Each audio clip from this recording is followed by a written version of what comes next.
बाबा विश्वकर्मा जी की कथा। विश्वकर्मा जी को देवताओं के दिव्य शिल्पकार और सृष्टि के प्रथम वास्तुकार कहा जाता है। इन्हें भगवान ब्रह्मा का मानस पुत्र भी माना जाता है।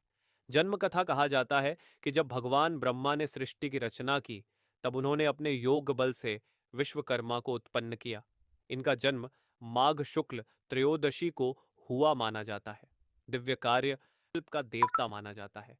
कहा जाता है कि जहां भी निर्माण कार्य होता है, वहां विश्वकर्मा जी का आशीर्वाद आवश्यक होता है।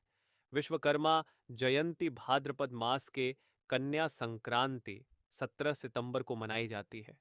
इस दिन कारीगर, मजदूर, इंजीनियर और मशीनों की पूजा करते हैं।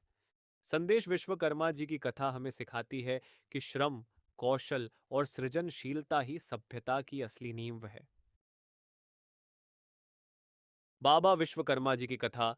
विश्वकर्मा जी को देवताओं के दिव्य शिल्पकार और सृष्टि के प्रथम वास्तुकार कहा जाता है।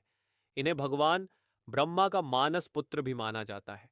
जन्म कथा कहा जाता है कि जब भगवान ब्रह्मा ने सृष्टि की रचना की, तब उन्होंने अपने योग बल से विश्वकर्मा को उत्पन्न किया। इनका जन्म माघ शुक्ल त्रयोदशी को हुआ माना जाता है। दिव्य कार्य शिल्प का देवता माना जाता है।